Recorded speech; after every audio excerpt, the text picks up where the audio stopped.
నమస్తే. Welcome to our channel. Senior journalist Damu Balaji గారు ఉన్నారు. వారితో మాట్లాడదాం. సార్ నమస్తే సార్. నమస్తే. మోహన్ బాబు పరార్ అనే న్యూస్ మళ్ళా హల్చల్ చేస్తుంది సార్. అంటే దుబాయ్ వెళ్ళిపోయాడు అనే న్యూస్ వస్తుంది. నిన్న అసలు హైకోర్టులో ఏం జరిగింది? నిన్న హైకోర్టులో ముందస్తు బెయిల్ మీద విచారణ జరిగింది. ముందస్తు బెయిల్ కావాలని మోహన్ బాబు అడిగాడు. యాక్చువల్గా ఇది నాన్ బెయిలబుల్ కేసు, అత్యాయత్నం 109 బిఎన్ఎస్ భారతీయ న్యాయ సంహితలో 109 సెక్షన్ కింద పెట్టారు. అత్యాయత్నం అంటే ఆల్మోస్ట్ లైఫ్ కూడా పడే అవకాశం ఉంది. మినిమం 10 ఏళ్ళు నుంచి లైఫ్ పడే అవకాశం ఉంది. కాబట్టి ఆయనకు నాన్ బెయిలబుల్ కేసు కాబట్టి బెయిల్ రావడం కష్టం. బట్ ఈయన ముందస్తు బెయిల్కి అప్లై చేశాడు. ముందస్తు బెయిల్కి సంబంధించి నిన్న విచారణ జరిగింది. దీనికి పబ్లిక్ ప్రాసిక్యూటర్ ఏమని ఆర్గ్యూ చేశారంటే, ఒకటి, ఆయన చాలా సీరియస్ నేరం చేశాడు, సాక్ష్యాలు కూడా ఉన్నాయి, కెమెరా రికార్డ్ అయింది, ఆయన అటాక్ చేశాడు, ఆ అబ్బాయికి కూడా ఇక్కడ ఫ్రాక్చర్ 3 చోట్ల ఫ్రాక్చర్ ఇచ్చిన రాడ్ వేశారు, రంజిత్ అని TV9 విలేకరికి. అట్లాగే TV5 జర్నలిస్టుల మీద కూడా దాడి చేశాడు. ఆ రోజుగానే ఆయన ఆపకపోయి ఉంటే ఆ అబ్బాయిని ప్రాణాపాయం కూడా వచ్చే విధంగా కొట్టుండేవాడు, ఎందుకంటే ఆయన అంత అగ్రెసివ్గా ఉన్నాడు అనే యాంగిల్లో చెప్పారు. కాబట్టి ఈయనకి బెయిల్ ఇవ్వద్దని. అట్లాగే ఈయన అసలు ఇక్కడ లేడు, దుబాయ్ పారిపోయాడు. ఆయన చాలా బలమైన వ్యక్తి, అంటే పొజిషన్ అదంతా ఇన్ఫ్లుయెన్షియల్ పర్సన్ కాబట్టి బయట ఉంటే ఆయన సాక్షుల్ని బెదిరించే అవకాశం ఉంది. ఆ నిందితులను ఆల్రెడీ కలిసి వచ్చాడు హాస్పిటల్లో. సో వాళ్ళని ప్రలోభ పెట్టచ్చు, లేకపోతే ఇది చేయొచ్చు, భయపెట్టచ్చు. కాబట్టి ఆయనకి బెయిల్ ఇవ్వద్దండి, ఆయన అరెస్ట్ చేసి జైల్లో పెట్టాల్సిన అవసరం ఉందని పబ్లిక్ ప్రాసిక్యూటర్ గట్టిగానే ఆర్గ్యూ చేశారు. అట్లాగే మోహన్ బాబు తరపున రవిచంద్ర అని ఒక అడ్వకేట్, ఆయన ఏమన్నారంటే, ఆయన కొట్టాలని లేదు, వీళ్ళయి ఆయన ఇంట్లోకి వెళ్ళి రవస్ చేశారు. దీంట్లో ఆయన ఆవేశంలో తన మీద విలేకరులు వస్తున్నారా, లేకపోతే యాంటీ సోషల్ ఎలిమెంట్స్ వస్తున్నారా, ఇంట్లోకి వెళ్ళినప్పుడు వాళ్ళు విలేకరులు ఉండొచ్చు, విలేకరు రూపంలో ఉండే యాంటీ సోషల్ ఎలిమెంట్స్ ఉండొచ్చు. ఆల్రెడీ కొన్ని రోజుల నుంచి రకరకాల కొత్త వ్యక్తులు వస్తున్నారని ఆయన కంప్లైంట్ కూడా ఉన్నాడు. ఆ కంప్లైంట్లో కూడా కొత్త వ్యక్తులు అంతా నా ఇంట్లోకి వచ్చారని రాశారు ఆయన. అందువల్ల ఆ ఫియర్లో ఉన్నప్పుడు ఎవరైనా కొత్త వ్యక్తులు వాళ్ళ ఇంట్లోకి చొరబడితే వాళ్ళు విలేకరుల అది కాదా అనేది ఆయనకి ఎలా తెలుస్తుంది? దీంట్లో నుంచి ఆయన తను తాను డిఫెన్స్ కోసం చేసిన పని తప్ప అదేమి హత్య చేయాలని ఆయనకేమి ఉంటుంది, వాళ్ళ మీద వాళ్ళు ఎవరూ తెలియదు ఆయనకి, వాళ్ళని హత్య చేయాల్సిన అవసరం ఆయనకే ఉంటుంది అన్న యాంగిల్ నుంచి వాళ్ళు ఆర్గ్యూ చేశారు. అట్లాగే ఆయన ఒకసారి విషయం అర్థమైనాక, ఆయనకి మనం కొట్టింది విలేకరు అని అర్థమైనాక ఆయన పబ్లిక్గా క్షమాపణ చెప్పడంతో పాటు హాస్పిటల్కి వెళ్ళి ఆ రంజిత్ని కలిశాడు. వాళ్ళ హాస్పిటల్లో ఖర్చులు కానీ మిగతా తాను చూసుకుంటాను, నాకు తమ్ముళ్ళు అంటోడు, నాకు ఆ రోజు ఏం జరిగిందో కూడా గుర్తులేదు, అలాగా అంటే ఆవేశం ఉంది, అంటే రకరకాల వ్యక్తులు ఇంట్లోకి వస్తున్నారు అన్న దాంతో చేసాను తప్ప నాకేమేమి, నేను ముందు నుంచి కూడా మీడియా అంటే రెస్పెక్ట్ ఉంది నాకు అని ఆయన ఆర్గ్యూ చేసినట్టుగా ఏం చేశాడు. అట్లాగే ఆయన దుబాయ్కి వెళ్ళలేదు, ఎక్కడికి వెళ్ళలేదు, ఇంట్లో ఉన్నాడు. Is a law abiding citizen.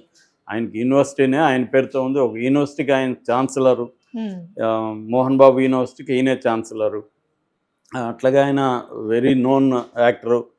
So అలాంటి వ్యక్తి పారిపోయే ప్రసక్తి ఉండదు. సో కాబట్టి ఆయనకి ముందస్తు బెయిల్ ఇవ్వండి అనేది ఈయన రవిచంద్ర ఆర్గ్యూ చేశాడు. బట్ ఇక్కడ ఒక పాయింట్ మీద జడ్జి కన్విన్స్ కాలేదు. అదేంటంటే, ఆయన పారిపోయాడని పబ్లిక్ ప్రాసిక్యూటర్ చెప్తున్నాడు, ఈయనేమో డిఫెన్స్ అడ్వకేట్ ఏమో లేదు ఆయన ఎక్కడికి పారిపోలేదంటే, అప్పుడు ఎక్కడికి పారిపోలేదని అఫిడవిట్ మీద మీరు ఇవ్వండి అని కోర్టు అడిగింది.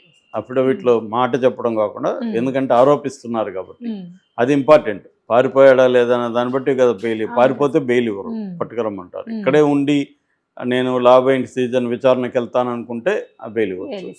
సో కాబట్టి విచారణకి కంపల్సరీ కావాలి, ఎందుకంటే ఈ కేసుని క్వాష్ పిటిషన్ అనేది సాధ్యం కాదు, కేసుని కొట్టడం సాధ్యం కాదు, విచారణని ఆపడం కూడా కోర్టు పరిధి కాదు.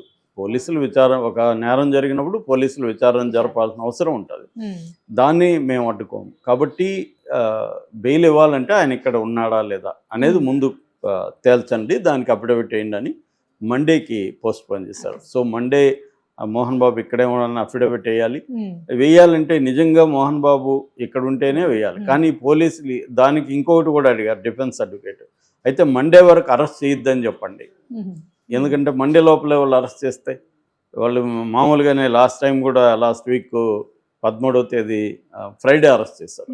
సో వాళ్ళు ఈరోజు అరెస్ట్ చేస్తారు, ఫ్రైడే అరెస్ట్ చేస్తారనుకో, సాటర్డే సండే కోర్టులు ఉండదు, 2 రోజులు ఆయన మినిమం జైల్లో ఉంటారు. మండే మీరు బెయిల్ ఇచ్చి కూడా లాభం లేకుండా పోతుంది. ఇంకా ముందస్తు బెయిల్ అనేది కాన్సెప్ట్ కూడా ఉండదు. ఒకసారి అరెస్ట్ అయిపోతే రెగ్యులర్ బెయిల్ అది కూడా కింది కోర్టులు వేసుకోవాలి, నాంపల్లి క్రిమినల్ కోర్టులో. సో అక్కడ బెయిల్ కూడా రాకపోవచ్చు, ఇది వాళ్ళ భయం. సో అందుకని ఏమైంది, కానీ కోర్టు ఏం చేసింది, నేను ఇవ్వనని చెప్పింది, అలాగే అరెస్టును ఆపనని చెప్పింది. ఇక్కడ ఇప్పుడు మోహన్ బాబుకి తలనొప్పిగా మారింది. మోహన్ బాబుని ఇప్పుడు రేవంత్ రెడ్డి ఆల్రెడీ చాలా ఫైర్ మీద ఉన్నాడు. సో ఎందుకంటే ఆల్రెడీ అల్లు అర్జున్ అరెస్ట్ చేశాడు, ఇప్పుడు కేటీఆర్ని కూడా ఈరోజు అరెస్ట్ చేయబోతున్నారని వార్తలు వస్తున్నాయి. ఇలాంటి నేపథ్యంలో మోహన్ బాబుని కూడా రేవంత్ రెడ్డి వదిలే ప్రసక్తి కనబడలేదు. సో అందుకని మోహన్ బాబుకి ఉన్న 2 మార్గాలు ఉన్నాయి మోహన్ బాబుకి. ఒకటి, ఈ లోపల నేను నిన్న కూడా చెప్పా అల్లు అర్జున్ విషయంలో, బ్యాక్డోర్ పాలసీ. బ్యాక్డోర్లో ఎవరినో తనకి, ఎందుకంటే అందరూ తెలుసు మోహన్ బాబుకి, చంద్రబాబు తెలుసు, మోడీ తెలుసు, చాలామంది సీఎంలు పిఎం దాకా అందరూ తెలుసు. అట్లాగే కాంగ్రెస్లో కూడా ఆయనకి పెద్ద సర్కిల్ ఉంది.